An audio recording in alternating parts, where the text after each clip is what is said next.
अस्सलामुअलैकुम वरहमतुल्लाहि ताला वबरकातुहू। आइए हम आप सबसे पहले अपने आका व मौला जनाब अहमद मुस्तफ़ा मोहम्मद मुस्तफ़ा ताजदार मदीना वाली कौनैन सल्लल्लाहु ताला अलैहि वसल्लम की बारगाह मुक़द्दस में रस्मन ही नहीं बल्कि दिल की गहराइयों के साथ दुरूद पाक पढ़ें। अल्लाहुम्मा सल्लि अला सय्यिदिना व मौलाना मुहम्मदिन व अला आलि सय्यिदिना व मौलाना मुहम्मदिन व वसल्लम सल्लु अलैहि सलातु व सलामु अलैका या रसूलल्लाह सल्लल्लाहु ताला अलैहि वसल्लम। हज़रात, आज दुनिया में लाखों इंसान हैं जो मरते हैं और उनको मरना पड़ेगा। कुल्लु नफ्सिन ज़ाइक़तुल मौत, हर जानदार को मौत का मजा चखना है। लेकिन कुछ लोग जो है दुनिया में ही इस तरीके से बने बैठे हैं जैसे दुनिया में बादशाह है, दुनिया के बाद उन्हें कुछ नहीं करना, वो दुनिया को ही अपना सब कुछ समझते हैं। लेकिन नहीं प्यारे, ऐसा नहीं है, बल्कि मरने के बाद हमें कब्र में जाना है और कब्र में जब जाएंगे तो अगर हमारे गलत आमाल होंगे तो वो कुटाई होगी जो ना हम बर्दाश्त कर सकेंगे, न उसकी ताब को अपने शरीर पे ला सकेंगे। क्योंकि अल्लाह के नबी ने इरशाद फरमाया, लेकिन गलत काम का जो मकसद है वो जहन्नम है और सही काम का जो इरादा है और मकसद है वो जन्नत है। तो मेरी आपसे यही गुजारिश है कि राह चलते कोशिश किया करो, ज़हन में ये ख्याल रखा करो कि किसी तरीके से छोटी से छोटी नेकी कर दिया जाए। क्या पता अल्लाह की बारगाह में बड़ी बड़ी नेकी काम आए या ना आए, लेकिन छोटी नेकी कभी काम आ जाती है। आओ मैं एक वाक़या आपको बताता चलूं। एक अल्लाह वाले थे जो बहुत ज्यादा गुनाहगार थे, वो शराब भी पिया करते थे, नमाजों को भी तर्क किया करते थे, लेकिन अपने दिल में उन्होंने एक पक्का ख्याल कर लिया कि मैं जन्नत में नहीं जाऊंगा, मेरा रब मुझसे राजी नहीं है। क्यों? क्योंकि वो गुनाहगार थे। एक मर्तबा वो चट्टान रेत पर चल रहे थे, उन्होंने देखा उन्हें कागज का एक टुकड़ा मिल गया, टुकड़ा पे देखा कि मेरे रब का नाम है। उन्होंने मेरे रब के नाम को उठाया, अपने लिबास से उसको साफ करके एक ऊंची सी जगह पे रख दिया और रखने के बाद वो गए अपने बिस्तर पर सो गए। सोने के बाद जब ख्याल आया तो उन्हें ख्वाब में जन्नत का बहुत आलीशान मकान दिखाई दिया। उन्होंने अर्ज किया कि ऐ रब्बे ये इतना खूबसूरत मकान किसका है, ये इतना आलीशान मकान किसका है जन्नत में? अल्लाह तबारक व तआला ने कहा, ऐ मेरे बंदे ये तेरा मकाम है। तो बंदे कहने लगा कि ऐ मेरे रब, मैंने तो तेरी इबादत नहीं की, मैंने तो तेरी ज़ियारत नहीं की, मैंने तो तेरी नमाज़ें नहीं पढ़ी, तेरे नबी को फरमान को नहीं माना, तो मेरे लिए इतना अच्छा मकाम क्यों है? तो अल्लाह ने कहा, ऐ मेरे बंदे, तूने आज एक काम किया है जो तुझे ना पता हो, लेकिन तेरा रब तेरी छोटी से छोटी नेकी को देखा करता है। आज तूने एक कागज का टुकड़ा उठाया जिस पर तेरे रब का नाम था और तूने अपने रब के नाम के कागज को उठाकर एक गलती जगह पर रख दिया। क्यों? तेरे दिल को ये गवारा ना था कि तेरे रब का नाम हो और जमीन में पड़ा हो। तेरी ये नेकी, तेरी ये छोटी सी नेकी तेरे रब को बहुत प्यारी लगी, तेरे रब ने तेरे सारे गुनाहों को माफ कर दिया और तुझे जन्नत का परवाना दे दिया। हज़रात गिरामी, वो शराबी था, वो शराब पीने वाला था, वो चोर था, लेकिन रब को उसकी छोटी सी नेकी दिखाई दे दी तो रब ने उसको बख्श दिया।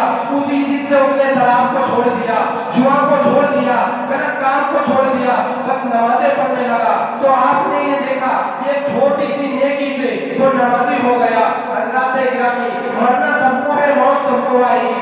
आज दुनिया में कुछ नहीं रखा है, कल के लिए जो करना है वो कर लो। मेरे आका इरशाद फरमाते हैं, आप हदीस शरीफ सुनिए, मुलाहिजा फरमाए, तलब के कहें सुभान अल्लाह।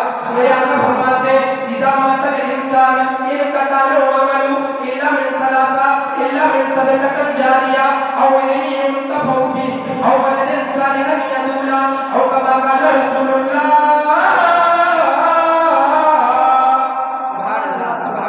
मेरे आका इरशाद फरमाते हैं, इंसान जब मर जाता, इंसान जब कब्र की मंजिल में चला जाता तो मरने के बाद उससे उसके आमाल जो है वो मुनक़ता हो जाते हैं, रुक जाते हैं। क्यों?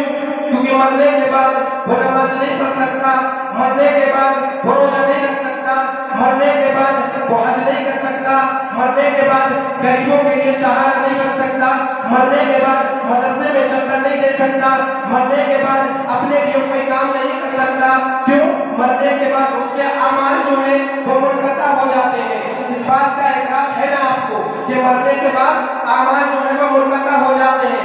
लेकिन 3 काम ऐसे हैं इस हदीस के ताल्लुक से, 3 काम ऐसे जो करने की बिना पर मरने वाले को कब्रों में भी सवाब मिलता रहेगा। आप ये मुंतज़िर होंगे कि वो 3 काम कौन से हैं, तो आओ मैं अपनी बात को शॉर्ट में खत्म कर दूं और आपको बताता चलूं। पहला काम सदक़तन जारिया, वो काम जो जारी रहने वाला हो, वो सदका जो जारी रहने वाला हो। अब वो सदका कैसा होता है, आपके मोहल्ले में मस्जिद बनी, आपने मस्जिद में 10 रुपए का चंदा पेश किया, अनाज के जरिए चंदा पेश किया, अपनी मेहनत के जरिए चंदा पेश किया, किसी भी तरीके से चंदा पेश कर दिया, आपने मस्जिद में चंदा दे दिया, मस्जिद बनकर तामीर हो गई। अब आप मर जाएंगे, कब्र की मंजिल में चले जाएंगे, मस्जिद क़यामत तक बाकी रहेगी। जब मस्जिद बाकी रहेगी, मस्जिद में अजान होती रहेगी, चंदा देने वाले को सवाब मिलता रहेगा, अजान होती रहेगी, सवाब मिलता रहेगा, नमाज होती रहेगी, सवाब मिलता रहेगा, कलाम पाक पढ़ी जाती रहेगी, चंदा देने वाले को सवाब मिलता रहेगा। तो पहला काम सदक़तन जारिया, वो काम जो जारी रहने वाला हो। दूसरा काम औलदिन सालिहन यदूला, दूसरा काम मरने वाला नेक औलाद छोड़कर मर जाए, परेशान औलाद छोड़कर मर जाए। अब वो मर जाए, मिसाल के तौर पर मेरे वालिद मरहूम ने मेरे लिए हाफ़िज़ कुरान बनाया, मेरे वालिद मरहूम खत्म हो गए, दुनिया से इंतकाल कर गए। आज मैं तकरीर कर रहा हूँ, आज मैं अपनी सीने की कुफत के जरिए आप तक ये मैसेज पहुँचा रहा हूँ। ये मेरे वालिद मरहूम की बहुत ज्यादा दुआओं का सबब है। मेरे इस बयान से मेरे वालिद को सवाब मिलता रहेगा। आज मैं कुरान शरीफ पढ़ूंगा, मेरे वालिद को सवाब मिलता रहेगा। नाते पाक पढ़ूंगा, मेरे वालिद को सवाब मिलता रहेगा। कोई भी नेक काम करूंगा, मेरे वालिद को सवाब मिलता रहेगा। क्यों? क्योंकि उन्होंने नेक औलाद को पैदा करके कब्र में चले गए, तो उनको सवाब मिलता रहेगा। और तीसरा काम इल्मे नाफे, ऐसा इल्म जिससे नफा पहुंचा हो, दूसरों को फायदा पहुंचा हो। कैसा इल्मे नाफे? मेरे उस्ताद ने, मेरे उस्तादों ने, मेरे मुदर्रिसों ने जो मुझे पढ़ाया, जो तालीम दी, तरबियत दी, किसी तरीके से तालीम दी, मुझे डांटा, मारा, चिल्लाया, घबराया, किसी तरीके से मुझे हाफ़िज़ कुरान बनाया, उन्होंने तालीम दी। आज मैं ये माइक के जरिए, लाउड स्पीकर के जरिए आप तक अपनी बात पहुंचा रहा हूँ, बल्कि अपनी नहीं, अपने नबी की बात पहुंचा रहा हूँ। ये मेरा कमाल नहीं, बल्कि मेरे उस्ताद का कमाल है। आज मेरे उस्ताद अगर इंतकाल कर जाए, तो उनका शागिर्द अगर तकरीर करेगा तो सवाब उस्ताद को मिलेगा, नात पढ़ेगा तो सवाब उस्ताद को मिलेगा, कुरान खाने में पढ़ेगा तो सवाब उस्ताद को मिलेगा, कुरान शरीफ पढ़ेगा तो सवाब उस्ताद को मिलेगा, तरावी सुनाएगा तो सवाब उस्ताद को मिलेगा, कोई भी नेक काम करेगा तो सवाब उस्ताद को मिलेगा। क्यों? मेरे उस्ताद मुझे आलिम बनाकर, हाफिज बना करके चले गए, इसलिए सवाब उनको मिलेगा। ये 3 काम ऐसे हैं जिनकी करने की बिना पर मरने वाले को कब्रों में भी सवाब मिलता